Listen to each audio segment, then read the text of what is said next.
Depois de eu não ter conseguido fazer vídeo na semana passada, estou de volta aqui para comentar sobre o 6º episódio de Pacificador, ou Peacemaker.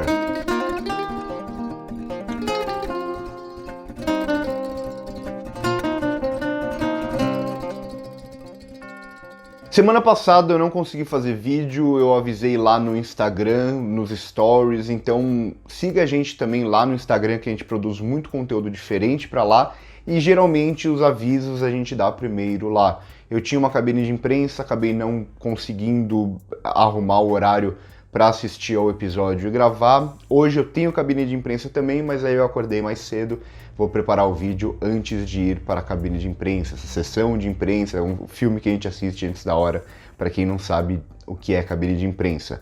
Bom, chegamos ao 6º episódio, que é um episódio de revelações e escalada da ameaça.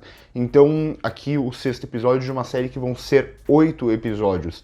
E aqui é um episódio meio que chave para começar essa preparação para o grande finale, digamos assim. Então, as cartas são meio que postas na mesa, pode ser que a gente tenha mais algumas revelações, pode ser que a gente tenha, por exemplo, mais aparições da Amanda Waller, coisa do tipo, para saber um pouco mais de algumas coisas, mas no geral a gente entende melhor como funcionam as borboletas aqui, e também a gente tem a saída do pai do Peacemaker, né, do Chris, da prisão para tentar vingança, né, com o próprio filho. Então dessa forma a gente vai ter dois lados aqui, né, dois lados atacando esse pequeno grupo que a gente vai acompanhar. A gente vai ter o lado mais poderoso, que é o das borboletas, mas um outro lado que é igualmente poderoso aqui na série, que é toda essa gangue nazista do pai dele, e agora ele vestiu o uniforme como se ele tivesse de volta para cometer os crimes e os absurdos que ele cometeu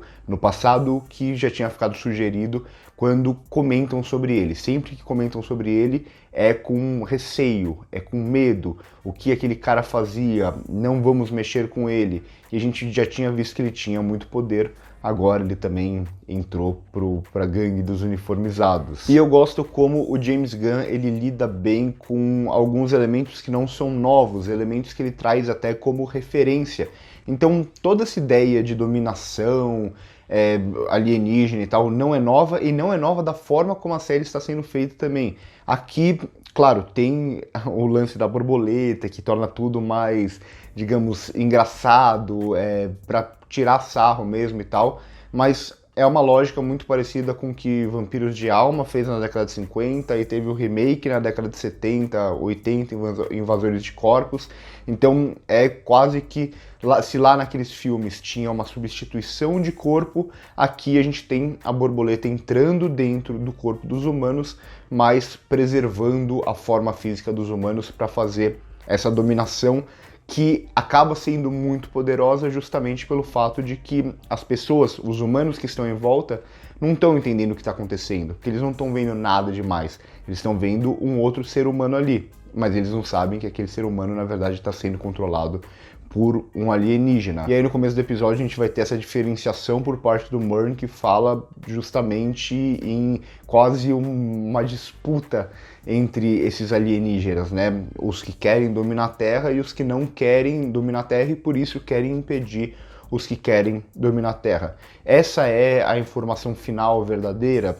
Pode ser que não, pode ser que o Murn esteja mentindo de alguma forma, mas até o momento é o que a gente tem e vamos lidar com isso, parece a verdade. Ele justifica bem isso, falando que ele escolheu uma das piores pessoas possíveis, o que já tinha ficado fortemente sugerido antes no episódio anterior, quando ele contrata o cara que vira o chefe da polícia ali e tal.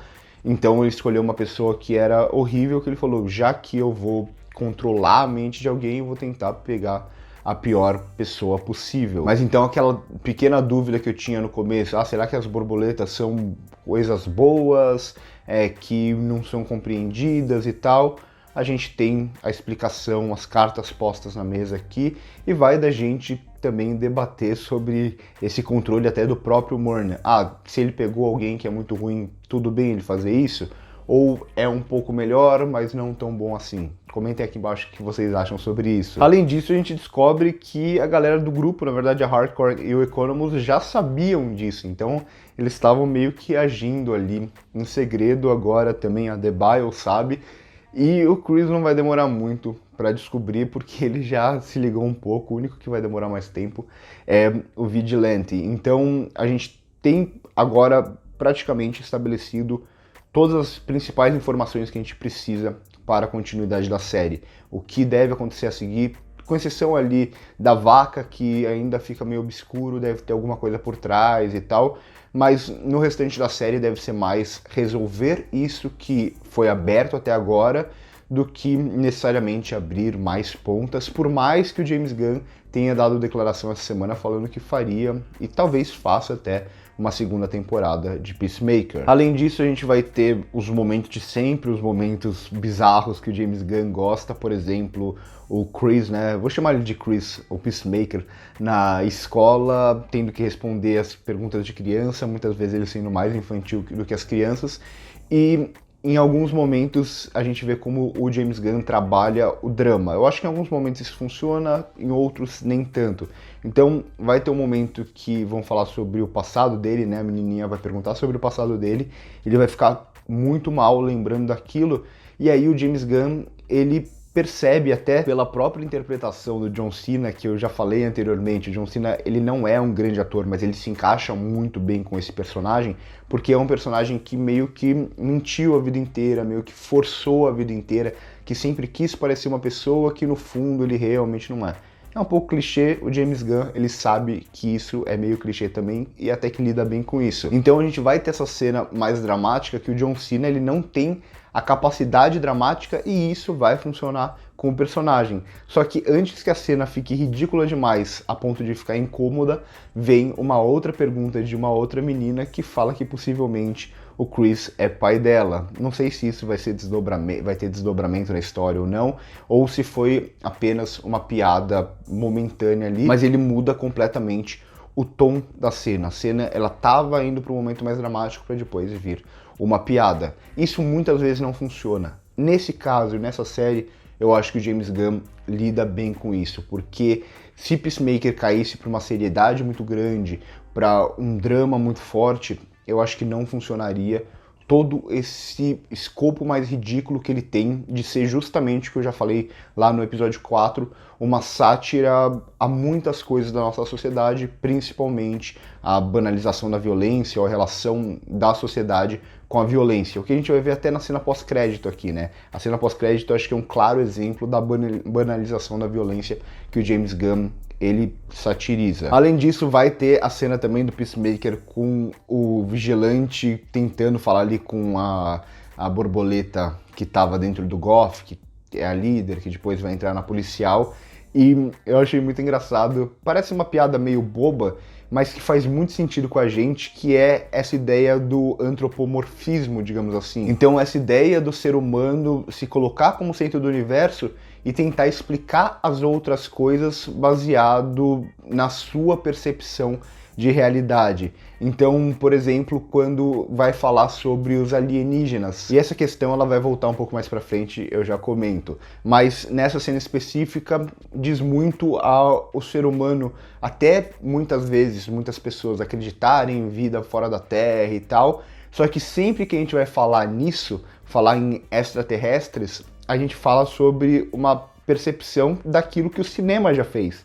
Então, não a partir do que poderia ser uma vida fora da Terra, mas sempre a partir daquilo que muitos filmes já fizeram. Então, é como se aquelas fossem as possibilidades de vida após a Terra e a gente não conseguisse ir muito além disso. Claro que aqui vai ficar super ridículo, porque é a proposta do James Gunn colocar esses dois personagens idiotas para fazerem perguntas, por exemplo, relacionando a Alien. E essa questão do antropomorfismo, ela vai voltar um pouco também quando a borboleta entra ali na policial principal, porque, e muito envolvendo a risada, né? Depois no final do episódio a gente vai ver também todos os policiais ali tentando forçar a risada e tal, porque a risada ela tem uma relação muito forte com o ser humano ou com alguns poucos animais. E a gente tenta sempre atribuir a risada a muitas outras coisas, a muitos outros animais. Então um cachorro tá ali com a língua para fora, a gente fala, nossa, que fofo, ele tá dando risada. Só que na cabeça do cachorro ele não tá dando risada. Só que a partir da nossa percepção, ele está. E aqui na série eles vão fazer uma brincadeira parecida com a dificuldade desses extraterrestres de entender a própria risada. E aí surge mais uma vez essa risada super forçada, super absurda que eles vão fazer, que fica muito engraçado. Além disso, a gente tem o diário que tinha sido deixado ali pela Debaio no episódio passado e agora nas mãos e no controle de toda a informação da polícia por meio das borboletas. Também a gente vai ter mais uma pequena pincelada nessa relação Harcourt e Chris, né? Que, assim, eu falei anteriormente no episódio 4 que eu não comprava muito esse arco de redenção do Chris, ou eu até comprava, mas eu achava uma solução meio fácil. Começo a comprar um pouco mais, ainda que a solução dada pelo James Gunn seja uma solução meio simples demais, né? Essa ideia de temos um vilão, precisamos transformar ele em anti-herói ou em herói. O que a gente faz? Cria um novo personagem que é um pai super escroto e por causa disso ele virou a pessoa que ele virou e aos poucos a gente começa a ignorar todos os crimes que ele cometeu por causa da criação dele. Não estou dizendo, mais uma vez, por favor, não estou dizendo que a criação muitas vezes não influencia o que a pessoa vai virar. Influencia, lógico, na vida real influencia demais. Mas quando a gente está falando de audiovisual, a gente está falando de cinema, televisão, acaba sendo uma saída meio fácil de roteiro para você virar a chave num personagem, né? Que é o que eles estão fazendo aqui. Mas como o James Gunn está dosando essa mudança do Chris bem aos poucos, ele começando a compreender um pouco mais o mundo e tal, e tirando muito sarro com muitas coisas que ele continua acreditando, eu acho que começa a funcionar melhor, pelo menos eu começo a comprar um pouco mais esse arco de redenção e ele começando a se relacionar melhor com todo esse grupo, com a Hardcore, por exemplo, que é uma relação muito diferente dele com a Hardcore atualmente, em comparação àquela dele no primeiro episódio. Então, agora não é algo só puramente sexual, digamos assim, a gente começa a ver uma relação meio de carinho mesmo que eles começam a criar, então eu começo a comprar melhor esse arco de redenção do personagem. E aí na finalização a gente vai ter aquele choque final que vai ser o cliffhanger do episódio, e isso James Gunn faz muito bem em todos os episódios. Como ele coloca o episódio em um momento de baixa, de calma, para depois vir com aquele choque final. Aqui no caso é quase o Chris meio que com ele mesmo tocando piano antes de vir a revelação final. O James Gunn faz isso muito bem, né? Levar a gente para um lado para depois vir com o choque. Gostei do episódio 6, estou gostando da série, agora 2 episódios para resolverem todas essas situações bizarras criadas pelo James Gunn. Comenta aqui embaixo o que vocês acharam, se vocês gostaram do episódio, se vocês gostaram do vídeo.